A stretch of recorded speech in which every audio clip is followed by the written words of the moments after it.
আল্লাহ পাক রব্বুল আলামিন বলেন, হে নবী, সর্বপ্রথম আপনার ঘর থেকে পর্দার বিধান চালু করে দেন। আপনার স্ত্রীদেরকে বলুন, আপনার মেয়েদেরকে বলুন, মুমিনদের স্ত্রীদেরকে বলুন, তারা যেন পর্দা রক্ষা করে বের হয়। ইউদনিনা আলাইহিন্না মিন জালাবিবিহিন্না, তারা যখন ঘর থেকে বের হবে তারা যেন তাদের সৌন্দর্যতা প্রকাশ করার জন্য বের না হয়, তারা যেন তাদের জিলবাব পরিধান করিয়া বের হয়। হযরতে ইবনে মাসউদ রাদিয়াল্লাহু তাআলা আনহু বলেন, জিলবাব বলা হয় লম্বা একটা বড় চাদরকে। মহিলারা ওড়নার উপরে বড় একটা চাদর মাথা থেকে নিয়ে আপনার নিচের দিকে ছেড়ে দেয়। ওই জিলবাবের মাধ্যমে, ওই বড় চাদরের মাধ্যমে গোটা শরীরটা ঢাকিয়া ফেলা হয়। ওই চাদরটার নাম জিলবাব। হযরত ইবনে আব্বাস রাদিয়াল্লাহু তাআলা আনহু সাহাবায়ে কেরামদেরকে বললেন, জিলবাব হইল এইটা। আমার দিকে চান, জিলবাব কোনটা? এইটা। সুতরাং মহিলারা পর পুরুষের সামনে চেহারা খোলার সুযোগ আছে? আছে? নাই। না চেহারার উপর পর্দা। পুরুষে কোন দিকে আগে চায়? ফাগর তোলার দিকে চায় না কোন দিকে? চেহারার দিকে। একদল ফতুয়াবাজ মৌলবীর দল বের হয়েছে, বিদেশি টাকা খাইয়া, ইহুদি খ্রিস্টানদের টাকা খাইয়া মুসলমানদের নারীদেরকে বেপরদায় চালানোর জন্য কোরআন এবং হাদিসের অপব্যাখ্যা করে আমাদের মুসলিম মা এবং বোনদেরকে আপনার লোক সমাজে বেপরদায় চালানোর অপচেষ্টা মুসলিম সমাজে চালিয়ে যাচ্ছে। ঠিক কিনা আওয়াজ করে বলেন? খবরদার, এদের অপব্যাখ্যা থেকে আমাদেরকে সাবধান থাকতে হবে। আওয়াজ করে বলেন ঠিক কিনা? ইউদনিনা আলাইহিন্না মিন জালাবিবিহিন্না, তারা যেন ঘর থেকে বের হওয়ার সময় বড় চাদরের দ্বারাতে গোটা শরীরটা ঢাকিয়া বের হয়। বড় চাদর, ঢিলা ঢালা চাদর। এই জিলবাবের স্থলাভিষিক্ত খিমার নামীয় একটা বুরকা আছে না নাই? এটা টাইট ফিট না ডেলা ডালা? টাইট ফিট না ডেলা ডালা? ইউদনিনা আলাইহিন্না মিন জালাবিবিহিন্না যালিকা আদনা আন ইউরাফনা ফালা ইউযাইন। আল্লাহ পাক রব্বুল আলামিন বলেন, হে নবী, আপনার স্ত্রীরা, আপনার মেয়েরা এবং দুনিয়ার মুমিন পুরুষদের স্ত্রীগণ যদি আমি আল্লাহর এই বিধান, পর্দার বিধান মানিয়া জিলবাব ব্যবহার করিয়া ঘর থেকে প্রয়োজনের ক্ষেত্রে বাহির হইতেই হয়, তখন যালিকা আদনা আন ইউরাফনা, তাদেরকে চেনা সহজ হবে। এরা বালামাঞ্চের মেয়ে, এরা নবীর স্ত্রী, এরা নবীর মেয়ে, এরা ইমানদারের স্ত্রী, এরা ইমানদারের মাইয়া, এরা ইমানদারের মা, এরা ইমানদারের বোন, এরা ইমানদারের মেয়ে। যালিকা আদনা আন ইউরাফনা, ওই সমস্ত মহিলাদেরকে চেনা সহজ হবে। এরা বালা মানুষ, এদের অন্তরের মধ্যে দুষ্টামি নাই, এরা এই উদ্দেশ্যে বাহির হয় নাই, এদের রূপ লাবণ্যতা দেখানোর জন্য বাহির হয় নাই, বিশেষ কোনো প্রয়োজনে এরা ঘর থেকে বাহির হয়েছে। সুতরাং এরা ধার্মিকা নারী, এরা পরহেজগারী নারী, এরা নামাজি নারী, এরা পর্দাশীল মাইয়া। সুতরাং যালিকা আদনা আন ইউরাফনা ফালা ইউযাইন, এদেরকে উত্তক্ত করা হবে না। চরিত্রহীন যুবকেরা এদের দিকে আপনার বদ নজর দেয়া চাইবে না, খাহিসাতের নজর দেয়া চাইবে না। এদের উপর যদি নজর পড়িয়া যা, কিন্তু এরা মনে মনে ভাববে এরা ভালো মানুষ, এরা চরিত্রবান নারী, এরা চরিত্রবান মহিলা, এরা নষ্টা এবং ভ্রষ্টা মহিলা না, সুতরাং এদের সাথে বেয়াদবি করা যাবে না। যদি বেয়াদবি করি আল্লাহর পক্ষ থেকে কোন গজব আসবে, যে গজবে আমি ধ্বংস হইয়া যাইতে পারি। যালিকা আদনা আইয়ুরাফনা ফালা ইউযাইন। এরা ইফতিজিং হবে না, এদেরকে ইফতিজিং করা হবে না, এদেরকে যৌন হয়রানি করা হবে না, এদেরকে রান্দা জ্বালা করা হবে না, এদেরকে উত্তক্ত করা হবে না, এদেরকে পলায়ন বাগাইয়া নেওয়ার চিন্তা ভাবনা করবে না। আপনার পুরুষরা এদের পিছনে ঘুরবে না, এদেরকে হয়রানি করার জন্য আপনার কোনো সুযোগ খুঁজবে না, কারণ এদের অন্তরের মধ্যে আল্লাহ পাক এই ভয় ঢুকাইয়া দিয়েছে এরা ভালো মানুষ, এরা ইমানদার নারী, এরা নামাজি নারী, এরা আলিমের মেয়ে, এরা আলিমের স্ত্রী, এরা ধার্মিক পরহেজগারের মাইয়া, ধার্মিক পরহেজগারের মেয়ে।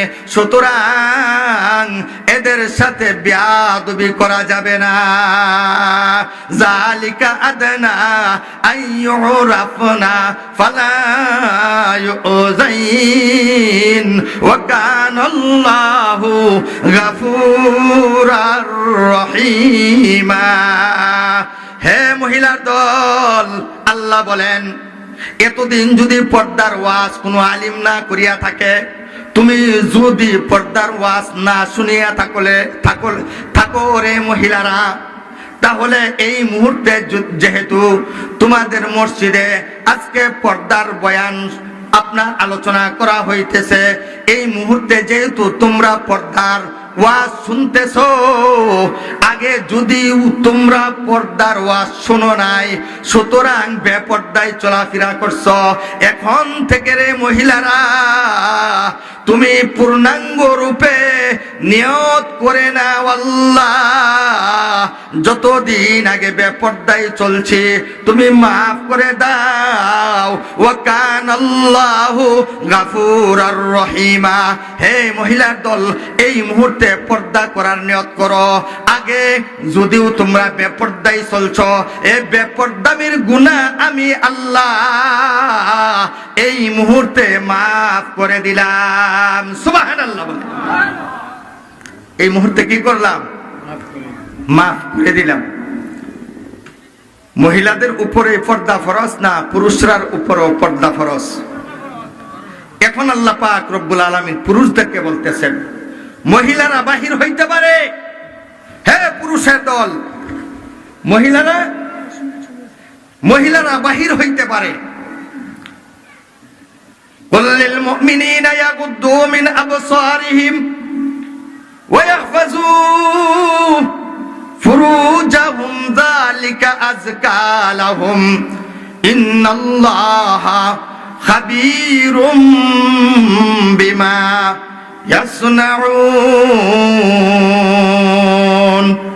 আল্লাহ পাক রব্বুল আলামিন নবীজিকে বলেন, ওগো নবীজি আমার, আপনি ইমানদার পুরুষদেরকে বলেন, ইমানদার পুরুষদেরকে বলে দেন, মহিলারা যদি ঘর থেকে বাইরে হয়, কোন মহিলা পুরুষরা তার চক্ষু দিয়া উল্টাইয়া না তাকায়, তারা যেন তার চক্ষুর মাধ্যমে মহিলার দিকে নজর না দেয়, তারা যেন মহিলা থেকে পর নারী থেকে তাদের চক্ষুকে হেফাজত করিয়া রাস্তাঘাটে চলাফেরা করে, শহরে বন্দরে চলাফেরা করে, হাটে ঘাটে মাঠে চলাফেরা করে, বাজারে তোমার নজর পড়ে গেছে, অনিচ্ছার নজরটা আমি আল্লাহ মাফ করিয়া দিব যদি তুমি সাথে সাথে তোমার দৃষ্টিটা মহিলার উপর থেকে ফিরাইয়া নিয়ে আসো।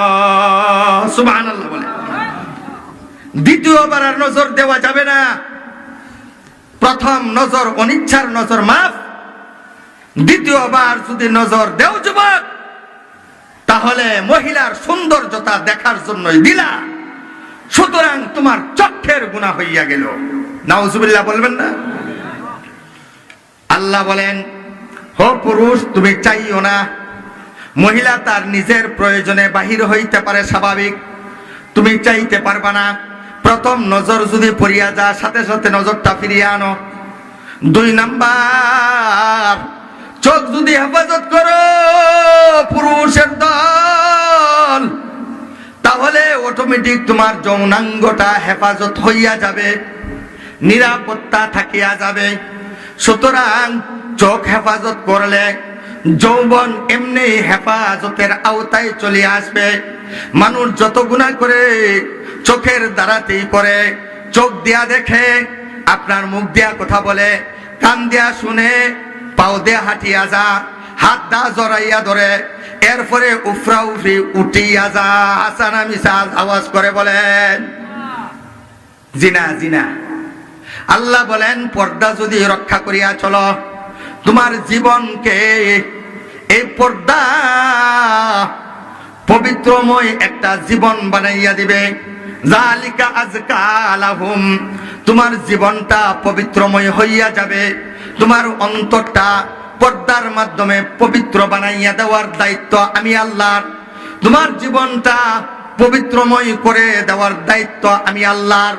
যেমনি ভাবে দুনিয়াতে পবিত্র অবস্থায় আসর যুবক, ঠিক তেমনি ভাবে আমি আল্লাহ তোমাকে পবিত্র অবস্থায় কবরে ঢুকাইব, হাসরের ময়দানে তোমাকে পবিত্র অবস্থায় উঠাইব। সুতরাং ও পুরুষের দল, আমি আল্লাহ তোমার উপর পর্দার বিধান ফরজ করে দিয়েছি। নজরকে হেফাজত করো।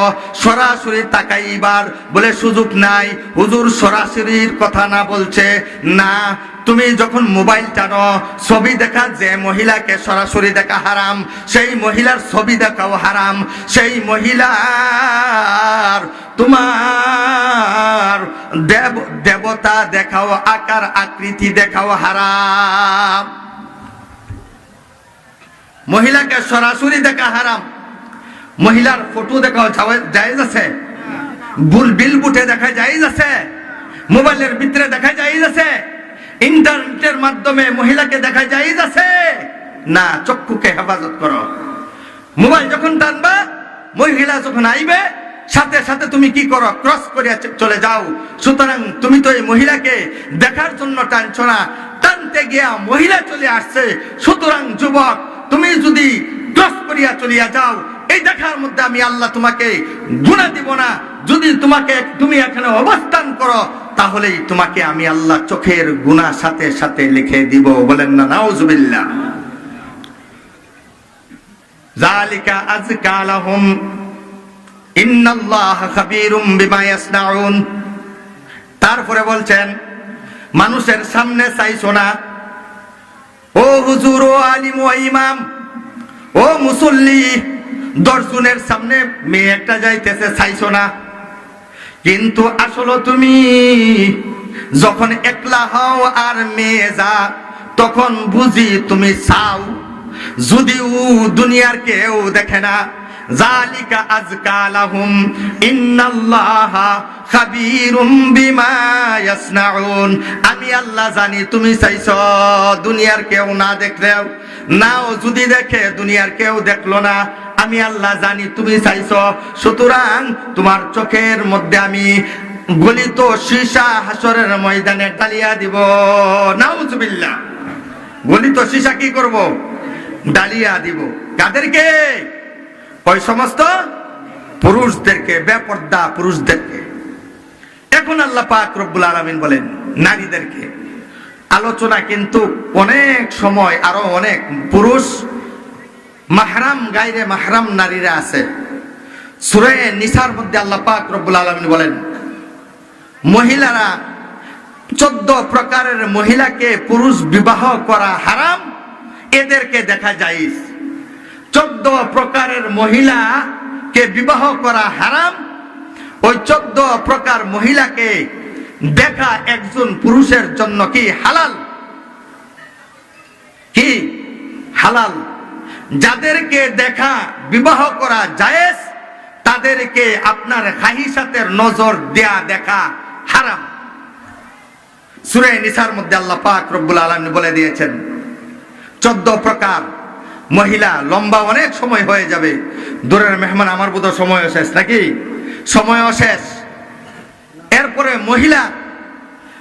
মহিলা কোন কোন পুরুষের সামনে যাইতে পারবে আল্লাহ পাক সূরা নূরের মধ্যে বলে দিয়েছেন, ওয়াকুল লিল মুমিনাতি ইয়াকুদুনা মিন আবসারিহিন্না ওয়া ইয়াহফাজনা ফুরুজাহুন্না ওয়া লা ইউবদিনা যিনাতাহুন্না ইল্লা মা যাহারা মিনহা ওয়া লা ইয়াদরিবনা বিখুমুরিহিন্না আলা জুয়ুবিহিন্না। হে মহিলার দল, ইমানদার মহিলারা শোনো, যদি ঘর থেকে বাহির হও তাহলে তোমার নজরটা বিশেষ কোনো প্রয়োজনে একজন পুরুষের উপর ফালাইতে পারবে। প্রয়োজনে একজন মহিলা একজন ভিন্ন পুরুষের উপর নজর ফালাইতে পারবে। বিশেষ প্রয়োজন সারার জন্য মহিলার কেউই নাই। একটা জিনিস বাজারে গেছে দোকান থেকে আনার জন্য, এখন মহিলা তো চোখ বন্ধ কইরা দোকানদারের সাথে কথা বলতে পারবে না। হাসানা মিসা চাইয়াই কি করতে হবে, চাইতে হবে। সুতরাং প্রয়োজনের ক্ষেত্রে একজন মহিলা পুরুষের দিকে তাকানোর ইসলামী শরীয়তে অনুমতি দান করেছেন, কিন্তু একজন মহিলা একজন পুরুষের সৌন্দর্যতা দেখার জন্য একজন মহিলাকে আল্লাহ পাক রব্বুল আলামিন অনুমতি দেন নাই। ছেলেটা বড় সুন্দর, ছেলেটা বড় সুন্দর, তার চেহারা বড় ভালো, তার দেহটা বড় উঁচা, তার বডি স্ট্রাকচারটা বড় সুন্দর। হে যুবতী, হে নারী, ওই সৌন্দর্যতা দেখার জন্য আল্লাহ পাক রব্বুল আলামিন অনুমতি দেন নাই। পুরুষের সৌন্দর্যতা দেখার জন্য যদি পুরুষকে তুমি দেখো তাহলে আমি আল্লাহর পক্ষ থেকে হারাম, তাহলে তোমার জেনার চোখের জেনার গুনাহ হইয়া যাবে। পুরুষের সৌন্দর্যতা দেখা থেকে তোমার নজরকে তুমি হেফাজতে রাখো হে দুনিয়ার ইমানদার নারীরা। যেহেতু মহিলার চাওয়ার মধ্যে তীব্রতা কম, শক্তি কম, পাওয়ার কম, একজন মহিলা একজন যুবককে দেখিয়াই সাথে সাথে পাগল হইয়া যায় না, তার চোখের তীব্রতা কম।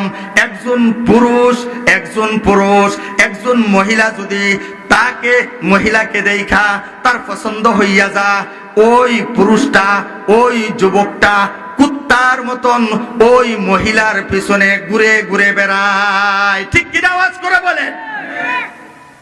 এই জন্য পুরুষকে দেখতে পারবে না প্রথম নজর দেওয়ার পর। অনিচ্ছাকৃত নজর মাফ, ইচ্ছাকৃত নজর একজন বেগানা মহিলাকে একজন পুরুষ দেখতে পারবে না। কিন্তু প্রয়োজনের ক্ষেত্রে একজন মহিলা একজন পুরুষকে দেখার অনুমোদন ইসলাম দিয়েছে, তখন যখন বিশেষ প্রয়োজন দেখা দিবে। কিন্তু পুরুষের সৌন্দর্যতা দেখার জন্য মহিলা আদৌ তাকাইতে পারবে না। হারাম, হারাম, হারাম। বুঝতে পারতেছেন? وَقُلْ لِلْمُؤْمِنِينَ يَغْضُضُوا مِنْ أَبْصَارِهِنَّ وَيَحْفَظْنَ فُرُوجَهُنَّ وَلَا يُبْدِينَ زِينَتَهُنَّ।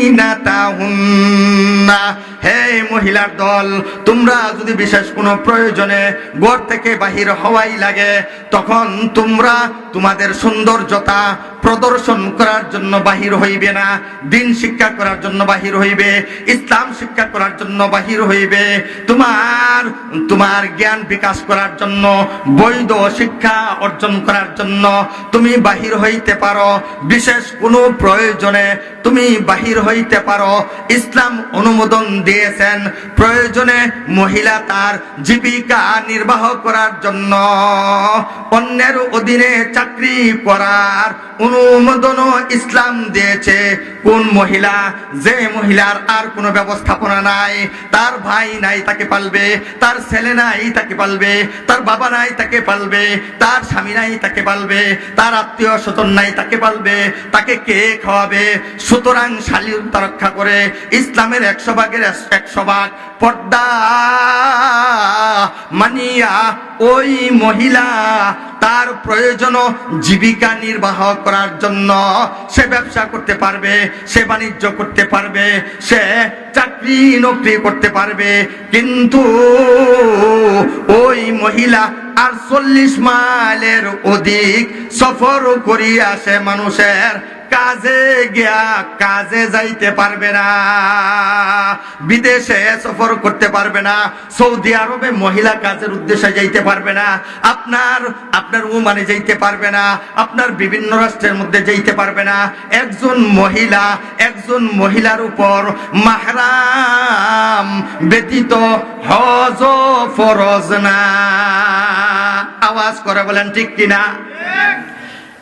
মহিলার উপর হজ ফরজ, মাহরাম নাই তার উপর হজ ফরজ না। প্রয়োজনে আরেকজনকে বিবাহ করিয়া স্বামী বানাইয়া তারপরে কি করবে? মহিলা হজ করবে। এখন একজন মহিলা প্রয়োজন মতো কি করতে পারবে?